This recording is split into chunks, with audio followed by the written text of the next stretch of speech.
Bonjour et bienvenue à la Fabrique du Sommeil, le podcast dédié à celles qui aspirent à des nuits sereines et des journées énergisées de manière naturelle. Je suis Corinne Baudouin, sophrologue et hypnothérapeute, spécialisée dans le sommeil et le stress depuis plus de 10 ans.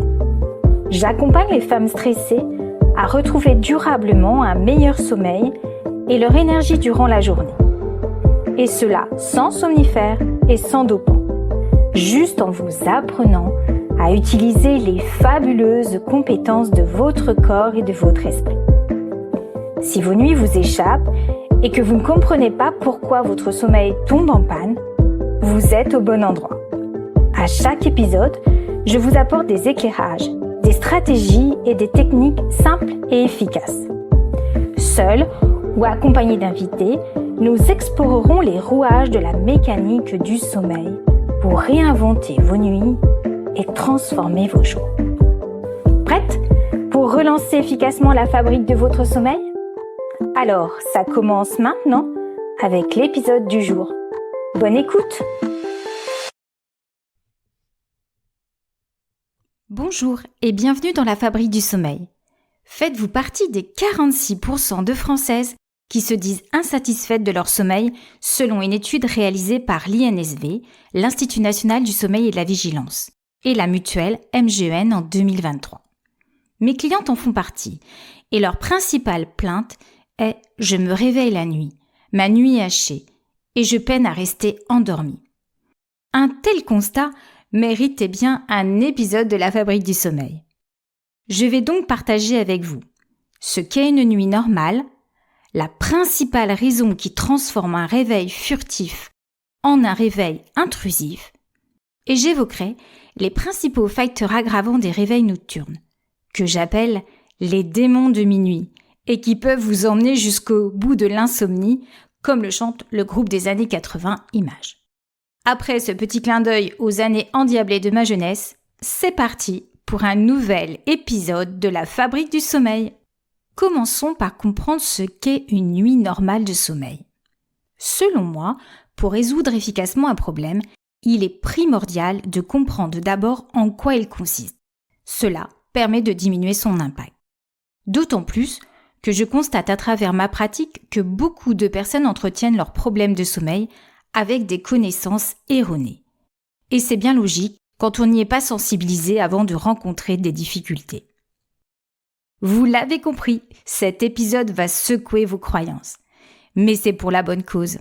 Vous permettre de vous réapproprier vos nuits et éloigner le plus rapidement possible les nuits blanches.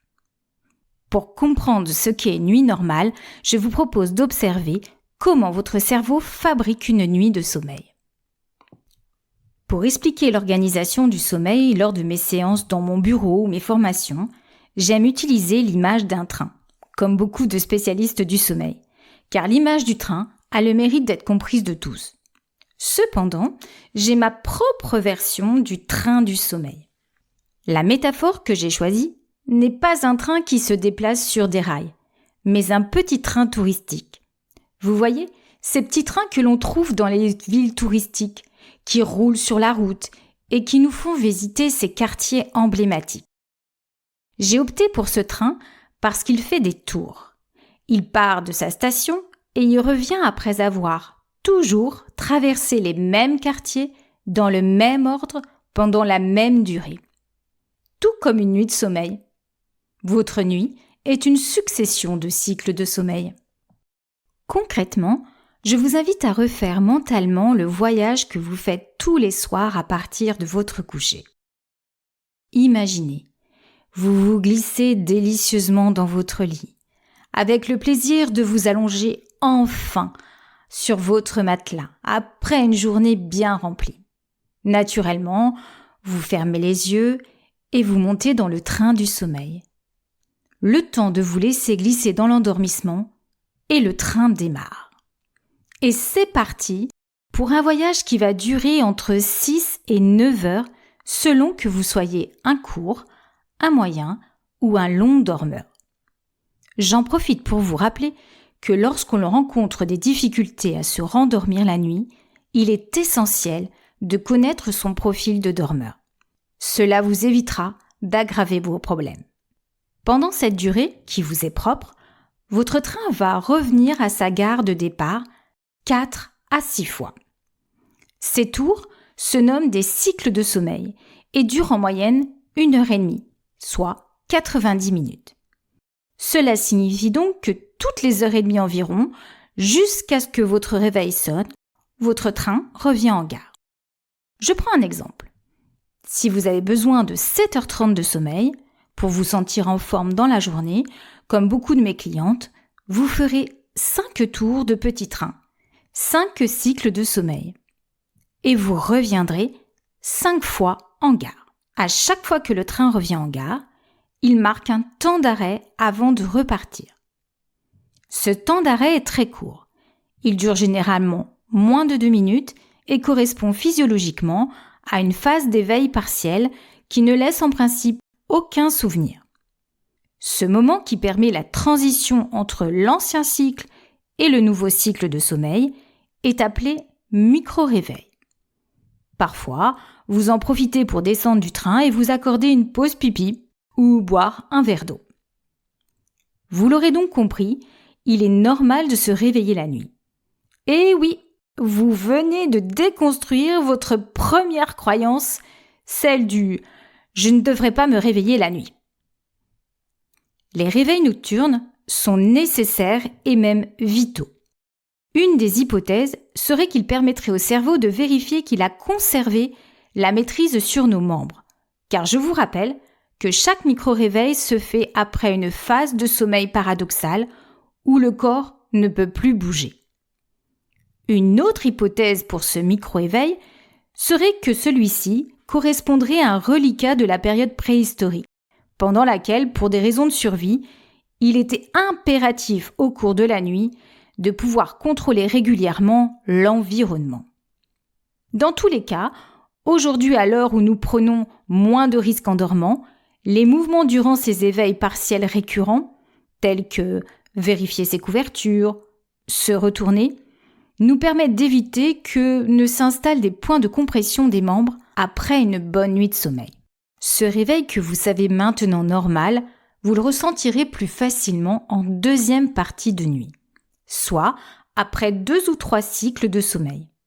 En effet, la qualité du sommeil se modifie au cours de la nuit.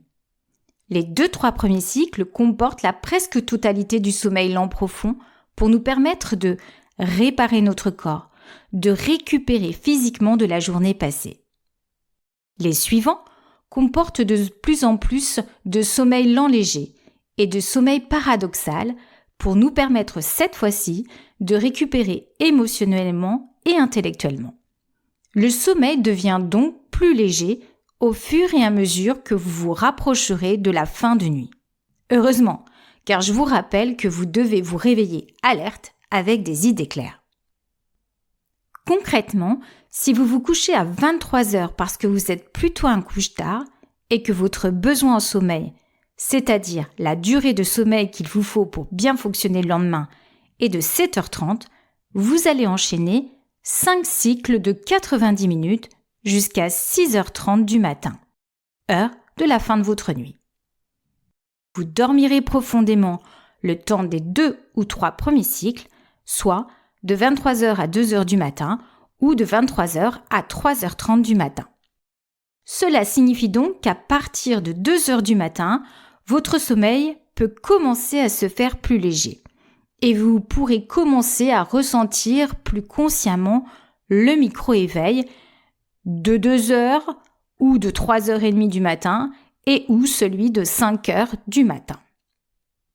Et vous ressentirez d'autant plus ce réveil que vous vieillissez. En effet, à partir de 50 ans, le sommeil devient de moins en moins profond. Le stade 4, qui caractérise la phase de sommeil le plus profond, disparaît, alors que la phase de sommeil léger augmente, d'où une sensation de sommeil moins récupérateur. Récapitulons. Une nuit normale est une nuit qui comprend des éveils, et plus vous prenez de l'âge, et moins il passe inaperçu. Rassuré ? Si votre réponse est « pas tout à fait », Alors je vous invite à conserver votre attention, parce que l'information que je m'apprête à vous révéler va déménager les méninges. Prête ? Une nuit normale contient moins de 25% de sommeil profond. Dit autrement, vous ne dormez profondément qu'au maximum un quart du temps total de votre nuit. Oui, vous avez bien entendu.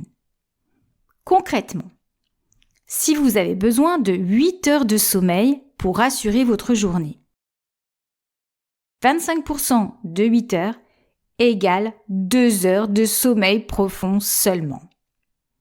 La réalité, c'est que le sommeil de plomb dure maximum 2 heures.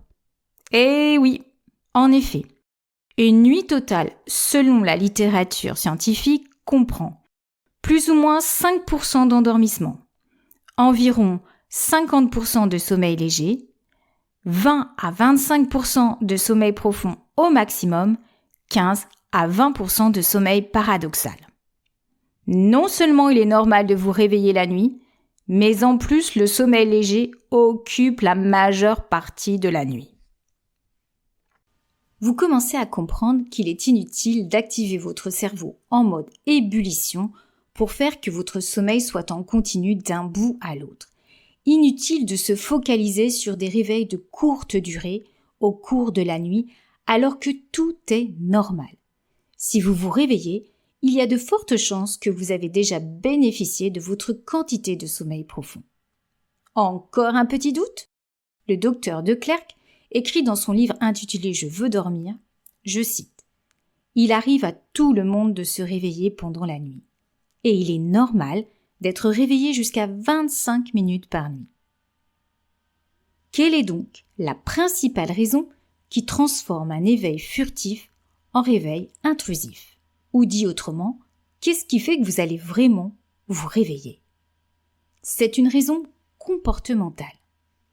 Être éveillé ou se réveiller n'est pas un problème en soi, puisque, comme vous le savez maintenant, ces éveils font partie de l'organisation de votre sommeil. Mais le problème vient de la manière dont vous y réagissez. Il vient de notre comportement, induit par l'émotion de peur provoquée elle-même par votre ancienne croyance erronée. Je ne devrais pas me réveiller la nuit. Croyance que je viens de pulvériser, vous ouvrant ainsi de nouvelles opportunités de vivre vos nuits plus sereinement. Reprenons mon exemple. Vous vous couchez à 23 heures parce que vous êtes un dormeur de profil plutôt couche-tard. Vous dormez profondément durant les 2 premiers cycles de sommeil. Ce qui fait que vous ne ressentez pas les 2 premiers micro-éveils. Vous entamez votre 3e cycle de sommeil et tout va bien dans la meilleure des nuits. Arrive 3h30 du matin, fin du 3e cycle du sommeil. Et paf, vous voilà réveillé avec l'impression que c'est déjà l'heure de se lever. C'est plutôt normal à ce stade parce que vous avez déjà bouclé 3 cycles de sommeil et reçu la quasi-totalité du sommeil profond dont vous avez besoin. Autrement dit, vous avez déjà bien rechargé vos batteries, votre corps et votre esprit sont bien reposés. Ce qui devrait vous rassurer, n'est-ce pas ? Vous devriez même vous réjouir et dire « Merci mon corps de si bien fonctionner ». Mais non, vous commencez à remettre en cause votre capacité à dormir. Pourquoi moi, je n'arrive pas à dormir ? D'autant plus si vous avez à côté de vous un partenaire en mode marmotte. Quelle injustice! Votre incapacité à dormir, je vous rassure, vous l'avez conservée. Et si vous avez un doute, je vous invite à consulter un somnologue, c'est-à-dire un médecin spécialisé dans les troubles du sommeil et de la vigilance, ou d'en parler à votre médecin généraliste qui vous enverra, si nécessaire, vers un centre de sommeil pour évaluer votre capacité à dormir à tous les niveaux, neurologique, cardiaque, respiratoire et même musculaire. Donc, vous avez conservé votre capacité à dormir, c'est pourquoi, lorsque vous vous réveillez lors du micro-éveil, votre corps est davantage en mode sommeil qu'en mode veille. Cependant, si l'idée d'être réveillé vous tracasse un peu, que vous commencez à fixer le réveil, ou à vous préoccuper du sommeil qu'il vous reste ou manque, c'est là que les ennuis commencent. Le stress, l'anxiété, la frustration de vous voir éveillé, ça met le cerveau en ébullition. Ça réveille vraiment le corps. Et adieu les bras morphés. Se réveiller en soi, je vous le répète, c'est normal. Et ça arrive à tout le monde. C'est plutôt comment vous gérez la situation qui va faire que votre nuit va devenir chaotique ou pas. Si vous vous agitez, essayez de vous rendormir de force ou que vous vous mettez à compter les moutons sans succès, c'est là que les problèmes d'insomnie s'enracinent. C'est comme si vous étiez coincé dans une spirale infernale qui ne fait qu'empirer les choses. Pour remonter dans le train du sommeil, vous devez avoir à la fois un corps et une tête relâchés. Si vous vous êtes transformé en Madame 2000 volts, la tension interne est telle que je vous garantis que c'est pas un train que vous allez rater, mais deux, et peut-être même tous les trains suivants. Au mieux, vous vous rendormirez à 5 heures du matin, si je reprends mon exemple. Au pire, votre nuit sera finie. Si vous ne voulez pas devenir une fabrique à insomnie, il est temps pour vous d'agir, de reprendre le contrôle, mais au bon endroit. Comment ? Tout d'abord, en acceptant cet état de veille chaque nuit, et de la prendre pour ce qu'elle est, juste une petite pause dans votre voyage nocturne. Pas un signal d'alarme pour l'insomnie. Deuxièmement, en faisant confiance à votre biologie, en sa puissante capacité à faire dormir les hommes depuis plus de 200 000 ans, et de l'honorer. Troisièmement, en utilisant votre super pouvoir de persuasion pour vous rassurer avec des phrases simples mais efficaces. Ces phrases remplaceront les « ça y est, ma nuit est fichue ». Voici mes deux préférées, extraites du livre du docteur de Clercq. La première, c'est « Il est normal de se réveiller pendant la nuit et les 15% de sommeil profond dont j'ai besoin, je les aurai de toute façon ». La deuxième, « Même si je dors un peu moins, tout ira bien demain. Mais je suis sûre que vous en trouverez plus adapté à votre personnalité ». Mon astuce, c'est de les répéter en journée pour être encore plus impactante la nuit.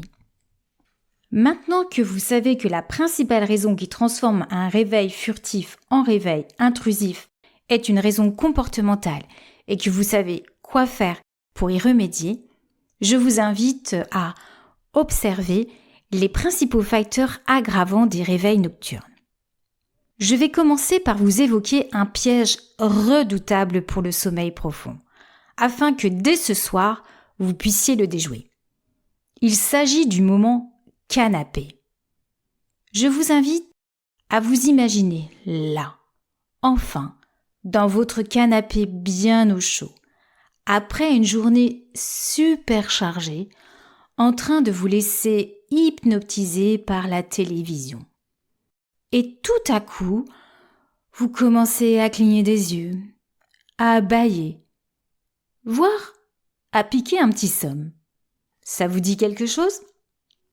Au passage, je vous fais remarquer que vous avez la preuve que vous n'avez pas perdu votre capacité à dormir.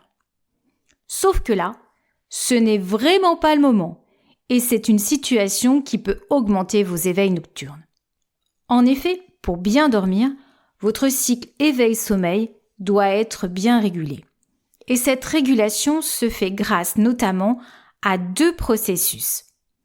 Le premier est le processus circadien, qui implique la fameuse horloge biologique calée sur environ 24 heures grâce à l'intensité lumineuse. Le deuxième processus est le processus dit homéostatique. C'est sur celui-ci que j'attire votre attention. Le processus homéostatique correspond à votre envie de dormir. Le principe est le suivant. Plus vous restez éveillé, plus vous aurez envie de dormir. Plus vous aurez une pression forte de sommeil au coucher. Pour comprendre encore plus, je vous propose de visualiser un sablier. Depuis le moment où nous ouvrons les yeux jusqu'au soir, le sable qui s'accumule dans le bas du sablier est comme notre fatigue qui s'accumule de plus en plus au fur et à mesure de la journée. Votre envie de dormir est en principe maximale si vous avez suffisamment sollicité à la fois votre corps et votre intellect. La quantité de sable, soit la pression de la fatigue, doit être importante pour vous permettre de dormir profondément et longtemps. Une fois la nuit venue, nous retournons le sablier. Le sable, qui correspond toujours à la fatigue, se vide de plus en plus jusqu'à notre réveil. Vous vous souvenez ? La première partie de la nuit, riche en sommeil profond, laisse de plus en plus la place à du sommeil léger. Normal en regard du sablier de la fatigue, qui lui déleste son sable de fatigue cycle après cycle, rendant nos micro-éveils de plus en plus conscients. Une fois tout le sable lâché, vous vous réveillez fraîche et dispo pour accueillir un nouveau jour. Vous savez maintenant pourquoi il va vous falloir éviter le piège du canapé. D'autant plus que dormir n'importe où et n'importe quand peut quelque peu dérégler votre horloge interne, donc le processus circadien. Le deuxième piège est de croire que journée finie égale super nuit. Dans notre vie trépidante, pleine de notifications et to-do list, le moment où l'on se pose vraiment, c'est souvent au coucher. Grosse erreur. Comment pouvez-vous imaginer que parce que votre journée est finie, que votre corps se met spontanément en veille ? La réalité est tout autre. Votre système nerveux, celui-là même qui vous pousse à vous surpasser, à faire face à tous les imprévus d'une journée, à réagir face aux dangers, peut devenir un peu trop zélé, un peu trop entraîné. Et quand il est constamment en mode alerte max, il peut sérieusement perturber notre sommeil. Et si ce n'est pas à l'endormissement, en maintenant un rythme cardiaque et une température élevée qui tiennent éveillés, eh bien ce sera au cours de la nuit par la production trop importante d'hormones comme le cortisol qui nous garde en alerte et nous réveille. Je vous rappelle que le cortisol est l'hormone qui vous permet de vous réveiller le matin. C'est pourquoi il est préconisé de gérer votre stress en journée, en vous offrant régulièrement des pauses respiratoires pour calmer le système nerveux, des pauses dynamiques pour libérer le trop-plein d'énergie mobilisé par la réponse de stress et relâcher les muscles. Un bon sommeil se prépare dès le réveil. Passons maintenant aux démons de minuit, ceux qui risquent de vous emmener jusqu'au bout de l'insomnie si vous les laissez faire. Et les 20-25% de sommeil profond méritent bien que vous en preniez soin. Le premier facteur à revoir, c'est l'utilisation des écrans. En soi, les écrans ne sont pas nocifs pour notre sommeil, car ce ne sont que des objets, mais ils peuvent le devenir en fonction de l'usage que nous en faisons. Et si vous les utilisez jusqu'au moment d'aller dormir, non seulement vous pouvez compromettre votre endormissement, mais aussi augmenter la probabilité de vos éveils nocturnes. Pourquoi ? Parce que la lumière, qu'elle vienne d'une lampe ou d'un écran de smartphone, d'ordinateur, d'une tablette, arrête la production de mélatonine.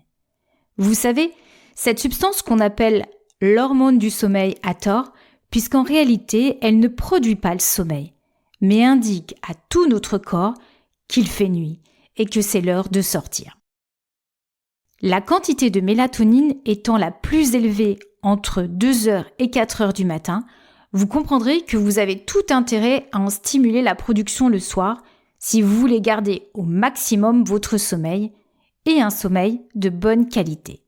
Contrôler l'intensité lumineuse en soirée est incontournable, notamment si vous avez de plus de 55 ans, car il semblerait qu'à partir de cet âge, la production de mélatonine devienne plus faible. Le deuxième démon de minuit est l'ingestion de liquide en trop grande quantité ou trop tard dans la soirée. En prendre conscience, c'est limiter en premier les sorties de lit et l'ouverture des yeux pour éviter tout accident nocturne. Les supprimer est encore plus incontournable s'il s'agit d'alcool ou de boissons excitantes, comme le thé, le café, les sodas à base de cola ou de taurine. En effet, si vous choisissez de boire de l'alcool comme solution pour obtenir un sommeil plus profond, c'est tout simplement une aberration. En effet, l'alcool agit comme un anesthésiant. Il vous déconnecte de l'état d'éveil, mais ne provoque pas de sommeil naturel. Pire, l'alcool favorise les apnées de sommeil, fragmente le sommeil en augmentant le nombre de réveils en deuxième partie de nuit. Concernant la caféine, elle diminue elle aussi la pression du sommeil plusieurs heures après son ingestion. Il serait dommage de vous priver des 20% de sommeil profond en début de nuit juste parce que vous avez pris un café trop tard en fin de journée. Mon troisième conseil pour protéger vos nuits, portez attention à tous les éléments qui pourraient vous faire sortir facilement de votre sommeil. Plus particulièrement, faites attention à votre chambre ou à l'endroit où vous dormez. Vérifiez que la température environnante est au maximum à 18 degrés, que le silence règne le plus possible autour de vous. Attention aux notifications des téléphones portables laissés sur les tables de chevet. Traquez aussi toute source lumineuse à proximité de vos yeux de dormeuse ou qui empêcherait toute obscurité dans votre chambre. Vous pouvez par exemple opter pour des rideaux occultants si les volets sont absents ou pas suffisamment étanches pour arrêter la lumière extérieure. Quatrième conseil, prenez conscience de vos douleurs. Les douleurs rhumatismales, les douleurs digestives, les douleurs osseuses. Mais également prenez conscience des troubles du sommeil, comme l'apnée du sommeil, les jambes sans repos, et même de certains médicaments comme les corticoïdes, les bêta-bloquants, les diurétiques, qui peuvent aussi accentuer les réveils nocturnes et perturber la qualité du sommeil. Dans ce cas, parlez-en avec votre médecin. Vous le savez maintenant, vous réveiller pendant la nuit, c'est tout à fait normal. Notre sommeil est une série de cycles, un peu comme un petit train touristique qui fait des tours et s'arrête brièvement à chaque station.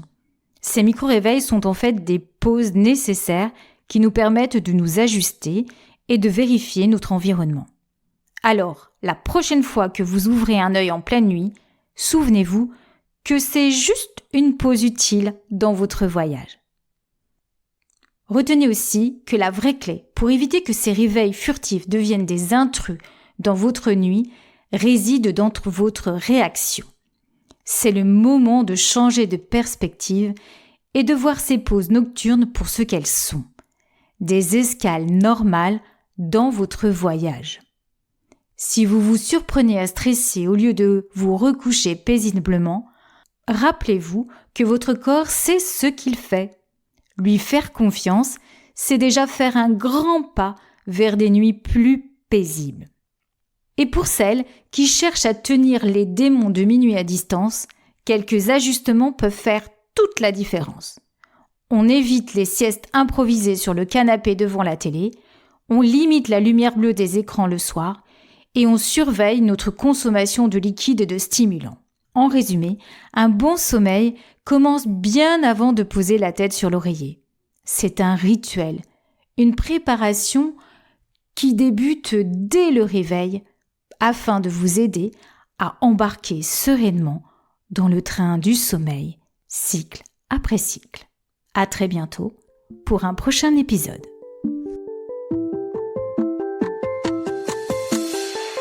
J'ai été ravie de partager ce moment avec vous. J'espère que vous y avez trouvé des ressources, du réconfort et des inspirations pour embellir vos nuits et dynamiser vos journées.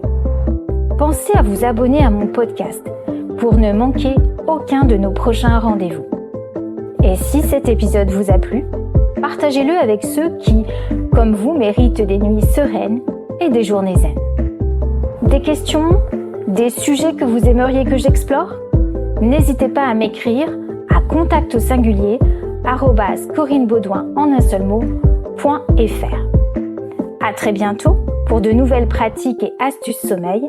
D'ici là, je vous souhaite, comme je le souhaite chaque soir, avant de fermer les yeux, à ceux qui me sont chers, bonne nuit, faites de beaux rêves.